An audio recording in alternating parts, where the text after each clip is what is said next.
Hi, Internet. It's Todrick. It's after midnight here in London, but I'm getting ready to do a Zoom call. But I had a few minutes, and I've been doing these story times lately, and you all have been responding to them pretty well. So I just thought I would tell you some of the thoughts that I had in my mind. And I do want to actually know what you think, and leave your messages in the comments. I don't know how I'm going to say this, so if I say something offensive, please charge it to my head, not my heart. These are just my thoughts rolling off my tongue.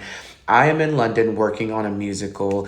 This musical is my heart and soul. It is one of my favorite projects I've ever done.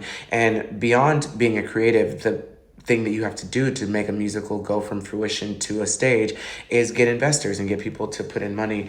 And a lot of the people who have invested are your usual suspects. They're LGBTQ plus advocates, they are liberals, they are people who love the theater, and who share the same political viewpoints that I frankly and honestly and transparently share. But a lot of the people who have reached out and said that they want to invest in my projects and that they're huge supporters are people that, based on a Facebook post that I might have seen of theirs, would stand against everything that I stand for or that I would assume that my artistry stands for. And what I started thinking about is we've done this show a few times, and I look out in the audience and I say, that person I know doesn't have any trans friends, and that is one of my favorite trans people right there sitting right next to them.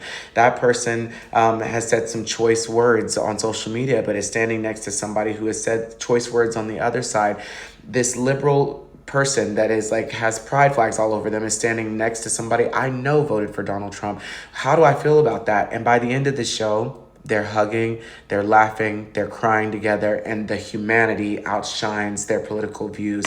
And so I just want to know, if you were me and you were writing a show that is all about seeing the world from different perspectives, would you allow people who you don't share the same political views to invest in your show on a business level? And also, I just wanted to make a statement because Michelle Visage posted, when it came out that President Trump was going to be taking over the office again. She said, this is the time that art needs to be made. This is the time that art that matters needs to be made, by the way. I love the jukebox musicals, but I think that in times when the country was broken and HIV epidemic was around, Rent came out and shook up the nation and allowed people to say things that they probably wouldn't have been able to verbalize. There have been so many times where historically art has imitated what is happening in reality, and some of the most incredible pieces of art that I've ever been able to digest have come from really, really difficult times. I think that now is one of those times, and I am actually very, very happy to see that people from both sides of the fence are coming together to help create this art.